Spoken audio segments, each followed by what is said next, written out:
분단 70년을 맞은 올해, 그 어느 해보다 통일에 대한 논의가 활발히 이루어졌습니다. 기독교역사학회와 한국기독교역사연구소가 지난 주말 세미나를 갖고 분단 이후 지난 70년 동안의 한국 기독교의 과오를 성찰하는 시간을 가졌습니다. 조혜진 기자입니다. 해방과 동시에 찾아온 분단.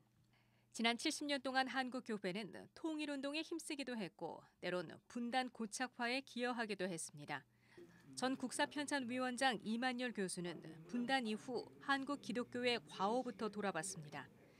해방 이후 신사참배에 대한 뼈저린 참회도 없었고 북한의 핍박을 피해 내려온 신앙인들은 국토의 분단을 이념적 분단으로 만들어버렸다고 지적했습니다.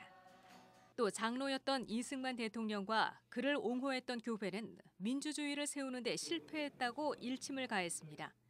친일 잔재를 청산하는 문제, 식민지 잔재를 청산하는 문제, 분단을 해소하는 문제, 그리고 민주주의의 토대를 세우는 문제에서 기독교가 기여하지 못했다 하는 것을 처음에 좀 지적을 했습니다.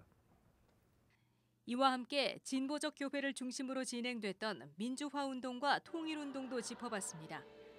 이만열 교수는 세계교회협의회의 주선으로 1986년 남북의 교회가 만남을 가졌고 1988년 통일선언을 발표해 정부의 77선언에 영향을 미쳤던 일 등을 큰 성과로 평가했습니다.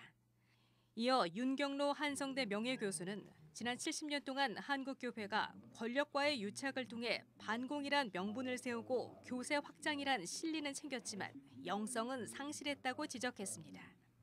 해방 후 일본이 갖고 있던 토지를 미군과 이승만 정권이 불화하는 과정에서 교회가 받은 특혜와 독재 정권에 조력했던 국가조찬기도회 등을 사례로 들었습니다.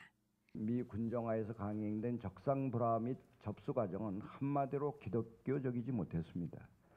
점령자의 강권에 의한 조치로 이는 당시의 정치 권력에 기대어 합법적인 소유권을 무시.